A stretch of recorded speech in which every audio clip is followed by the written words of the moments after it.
Au commencement, il n'y avait rien d'autre qu'un vide immense et informe. Les Grecs anciens appelaient cet état primordial le chaos. C'était une époque de ténèbres et de silence absolu, une époque avant même le temps. De cet abîme tourbillonnant ont émergé les forces fondamentales de l'univers. Gaïa, la Terre, est née du chaos, une présence nourricière et fertile. Après Gaïa, d'autres divinités primordiales ont vu le jour. Il y avait le Tartare, le monde souterrain profond et sombre, et Eros, la force irrésistible de l'amour et du désir. De l'union de Gaïa et d'Ouranos, le ciel, une nouvelle génération de dieux est née, les puissants titans. Ces êtres colossaux possédaient une force et une puissance incroyables, et leur règne a marqué un tournant important dans le cosmos naissant. Parmi les titans, Cronos, le fils rusé et ambitieux d'Ouranos, a pris le contrôle, inaugurant une période de troubles et de conflits. Craignant une prophétie qui prédisait sa propre chute aux mains de ses enfants, Cronos a eu recours à un acte horrible. Il a dévoré chacun de ses descendants à leur naissance. Cependant, sa femme, Rhea, a réussi à sauver leur plus jeune enfant, Zeus, en le cachant.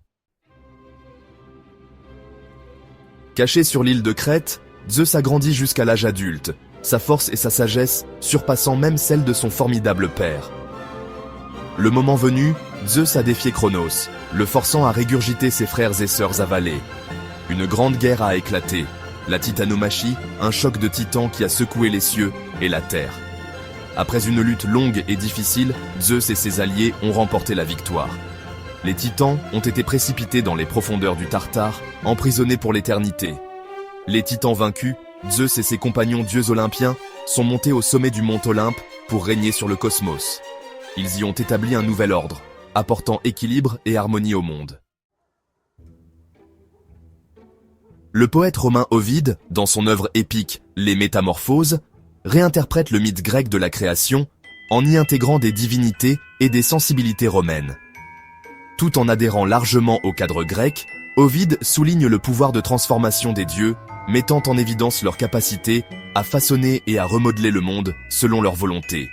Par exemple, la déesse grecque de l'amour, Aphrodite, devient Vénus dans le panthéon romain, sa beauté et son attrait restant au cœur de son personnage. De même, le dieu grec de la guerre, Arès, est réinventé en Mars, sa férocité et son association à la guerre se retrouvant dans son personnage romain. Au-delà du monde gréco-romain, on rencontre une multitude de mythes de la création, chacun offrant des perspectives uniques sur l'origine de l'univers et la place de l'humanité en son sein. Le récit biblique de la création, tiré de la Genèse, présente un récit très différent. Dans ce récit, un seul Dieu tout-puissant crée le monde ex nihilo, à partir de rien.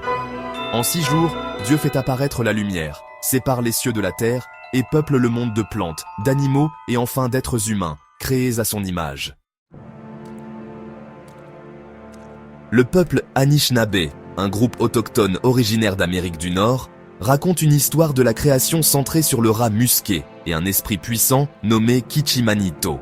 Dans ce récit, la terre commence par une étendue d'eau, et c'est le rat musqué, une petite créature déterminée, qui plonge dans les profondeurs pour récupérer une poignée de boue.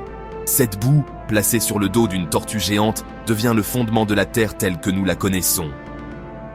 Kichimanito crée ensuite les humains à partir des frênes, leur insufflant un lien profond avec le monde naturel.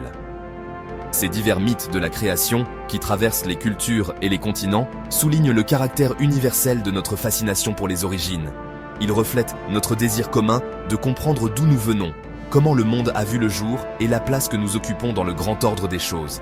Si les détails peuvent différer, le besoin humain sous-jacent de trouver un sens et un but face à l'inconnu relie ces récits, formant ainsi une riche tapisserie d'imagination humaine et de narration.